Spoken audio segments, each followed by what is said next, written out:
want to appreciate the work of the community health promoters. Because of their work, we have made some achievements. For example, in the area of reduction of the disease burden in siaya, the community health promoters has enabled us reduce the disease burden from 33% to 19%.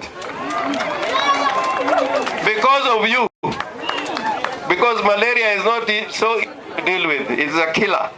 You have also enabled through care and visitation and counseling reduction of mother to child transmission of HIV. In immunization, increase in immunization coverage. When we went for elections, we said that health is paramount. Health, water, agriculture. These are three pillars that we depend on.